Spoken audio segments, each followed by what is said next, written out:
Salve, salve, queridos alunos e alunas. Vamos começar aí então a tentar entender os conceitos desse capítulo 1 do módulo 4, que vai falar aí sobre a sociologia e as teorias da comunicação. Nesse primeiro tópico do nosso podcast, vou falar rapidamente sobre o desenvolvimento da sociologia relacionada aí aos meios ou às teorias de comunicação.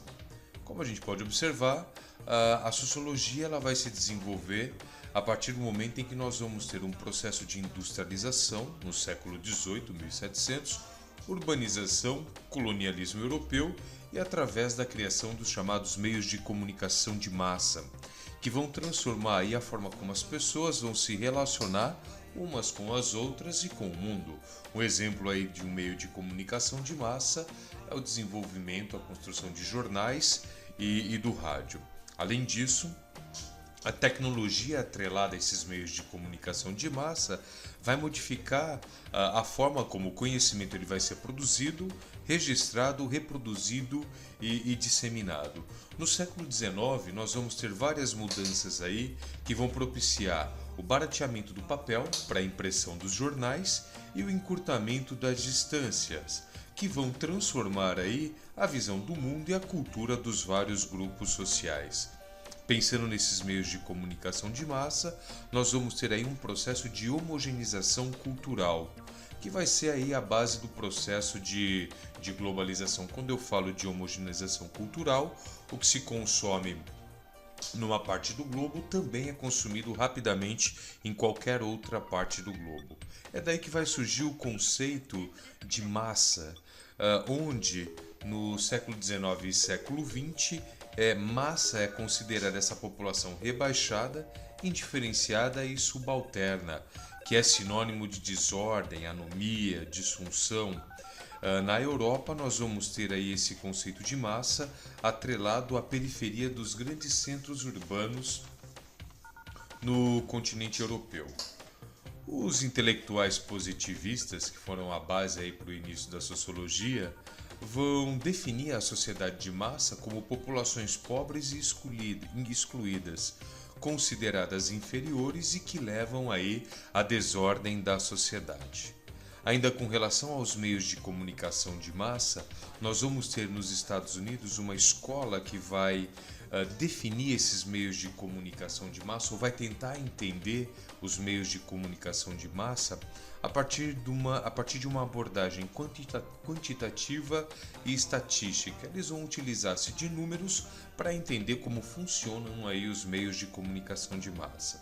Nós vamos ter como principal representante dessa escola norte-americana dos estudos dos meios de comunicação de massa, Paul Lazarsfeld, onde ele vai dizer que o poder da mídia, ou a mídia, ela vai ter um grande poder sobre o público. É nos Estados Unidos que nós vamos ter a chamada Escola de Pesquisa de Comunicação de Massa, através da figura de Harold Laswell, onde ele diz que os meios de comunicação de massa vão contribuir para o desenvolvimento da democracia. Para essa escola norte-americana, a mídia ela vai ser uma grande arma de condução das massas, onde eles acreditam que essas massas elas são ingênuas e manipuláveis. Além da escola norte-americana, nós vamos ter a escola canadense, na Universidade de Toronto, com Marshall McLuhan, que vai destacar a grande importância do caráter político, centralizador e monopolista dos meios de comunicação de massa. Isso é negativo, ele diz que você tem aí os meios de comunicação de massa concentrados nas mãos de um grupo muito pequeno de pessoas, que manipula as informações, que manipula essa comunicação com o objetivo de conduzir aí as massas, a maioria da população. Ainda com relação aos meios de comunicação de massa, nós vamos agora focar na comunicação como informação, relacionar a palavra comunicação com a produção da informação. A partir daí nós vamos ter o chamado conceito de feedback, criado aí por um intelectual chamado Norbert Wiener, onde ele diz que o emissor, quem produz essa informação, ele vai ser informado dos resultados da sua ação e que posteriormente pode corrigir os erros. Então, esse conceito de feedback é quando você passa uma informação e tem uma resposta sobre a informação que você passou, podendo posteriormente corrigir aí possíveis erros. Nós vamos ter também a chamada ecologia da comunicação, um conceito criado por Abraham Moles, onde ele diz que essa ecologia da comunicação é um espaço de interação de diferentes formas de comunicação. Para Abraham Moles, o que nós vamos ter aí é a informação sendo construída a partir de vários meios de comunicação, ou várias formas de comunicação. Nós vamos ter também a escola de Palo Alto, ou chamada escola invisível, onde nós vamos ter pesquisadores de diversas áreas como a antropologia, a psicologia e a sociologia, focando aí os seus estudos na comunicação. Isso a partir de 1942, onde eles dizem que o estudo da comunicação ou a comunicação é um processo integrado e interativo, onde você tem linguagens verbais e não verbais relacionadas, atreladas a essa comunicação. Para a escola de Palo Alto, a comunicação, o comunicar-se, é recíproco, emissor e receptor estão em constante troca e em múltiplos sentidos. Para a escola de Palo Alto, o receptor ele vai compreender a comunicação a partir do momento em que ele tem aí influenciado a sua cultura e o meio onde ele vive. A partir daí, para a escola de Palo Alto, é o receptor, quem recebe essa comunicação, essa informação, é que vai dar continuidade, ditar os rumos dessa comunicação. Nós vamos ter também a escola de Frankfurt, através da teoria crítica, dizendo que a comunicação ela é uma via de mão única, onde o emissor ele produz a informação e o receptor ele vai receber essa informação de forma passiva e influenciável. A escola de Frankfurt, teoria crítica, ela vai fazer inúmeras análises da sociedade contemporânea, a sociedade atual, baseada aí nas teorias marxistas. A teoria crítica, ou a escola de Frankfurt, ela vai dizer que a cultura midiática, a mídia, ela é uma forma de opressão ideológica e de dominação da burguesia sobre as classes sociais subalternas, as classes sociais inferiores, onde eles dizem que existe um grande perigo da expansão de um gosto cultural de segunda linha. Esse gosto cultural de segunda linha, ele vai ter como resultado principal um entretenimento de baixo custo que não vai contribuir para o desenvolvimento humano e para a cidadania. Hoje nós temos inúmeros programas, principalmente com a internet, de baixo custo, de gosto cultural de segunda linha, que absolutamente não contribuem para nada para esse desenvolvimento humano e para o desenvolvimento da cidadania. Dentro da escola de Frankfurt, eu vou ter um intelectual que vai se destacar, que é Adorno. Adorno e um outro intelectual chamado Horkheimer.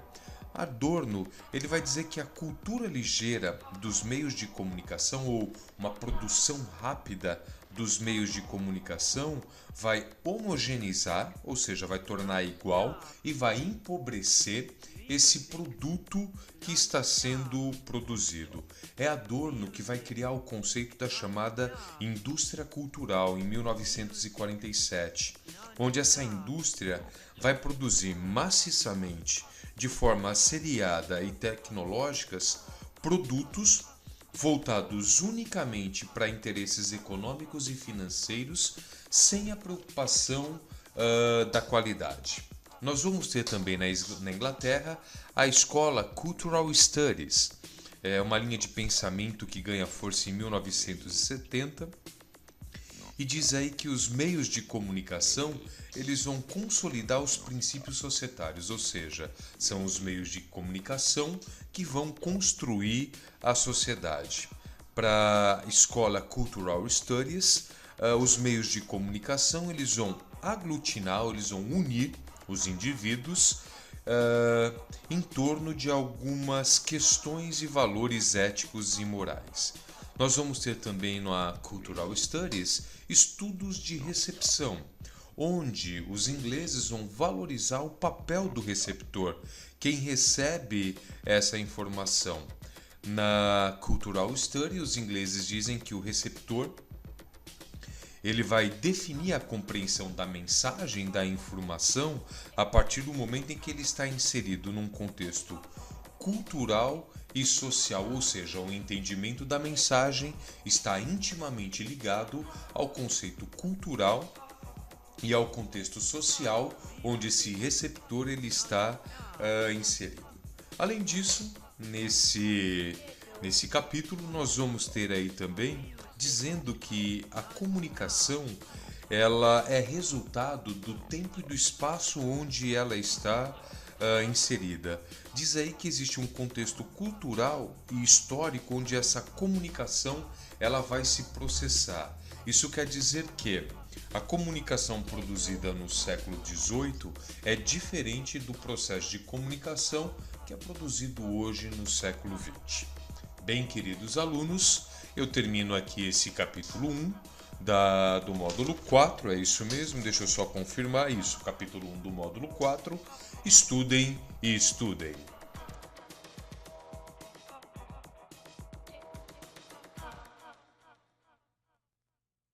Humano e para a cidadania. Hoje nós temos inúmeros programas, principalmente com a internet, de baixo custo, de gosto cultural de segunda linha, que absolutamente não contribuem para nada para esse desenvolvimento humano e para o desenvolvimento da cidadania. Dentro da escola de Frankfurt, eu vou ter um intelectual que vai se destacar, que é Adorno. Adorno e um outro intelectual chamado Horkheimer. Adorno ele vai dizer que a cultura ligeira dos meios de comunicação ou uma produção rápida dos meios de comunicação vai homogeneizar, ou seja, vai tornar igual e vai empobrecer esse produto que está sendo produzido. É Adorno que vai criar o conceito da chamada indústria cultural em 1947, onde essa indústria vai produzir maciçamente, de forma seriada e tecnológicas, produtos voltados unicamente para interesses econômicos e financeiros, sem a preocupação da qualidade. Nós vamos ter também na Inglaterra a escola Cultural Studies, é uma linha de pensamento que ganha força em 1970 e diz aí que os meios de comunicação eles vão consolidar os princípios societários, ou seja, são os meios de comunicação que vão construir a sociedade. Para a escola Cultural Studies, os meios de comunicação eles vão aglutinar, eles vão unir os indivíduos em torno de algumas questões e valores éticos e morais. Nós vamos ter também na Cultural Studies estudos de recepção, onde os ingleses vão valorizar o papel do receptor, quem recebe essa informação. Na Cultural Study, os ingleses dizem que o receptor ele vai definir a compreensão da mensagem, da informação, a partir do momento em que ele está inserido num contexto cultural e social, ou seja, o entendimento da mensagem está intimamente ligado ao conceito cultural e ao contexto social onde esse receptor ele está inserido. Além disso, nesse capítulo nós vamos ter aí também dizendo que a comunicação ela é resultado do tempo e do espaço onde ela está inserida. Diz aí que existe um contexto cultural e histórico onde essa comunicação ela vai se processar. Isso quer dizer que a comunicação produzida no século XVIII é diferente do processo de comunicação que é produzido hoje no século XX. Bem, queridos alunos, eu termino aqui esse capítulo 1 do módulo 4, é isso mesmo, deixa eu só confirmar isso, capítulo 1 do módulo 4, estudem e estudem.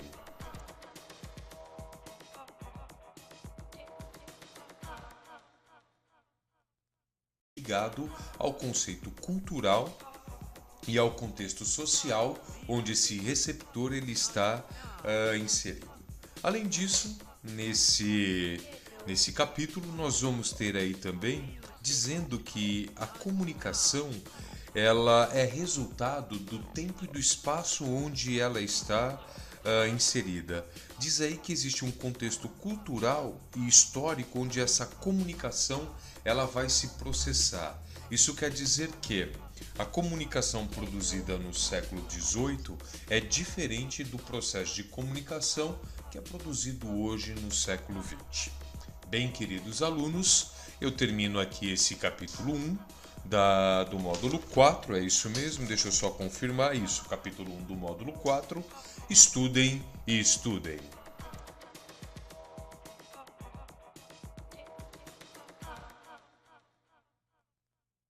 Bem, queridos alunos, eu termino aqui esse capítulo 1 do módulo 4, é isso mesmo, deixa eu só confirmar isso, capítulo 1 do módulo 4, estudem e estudem.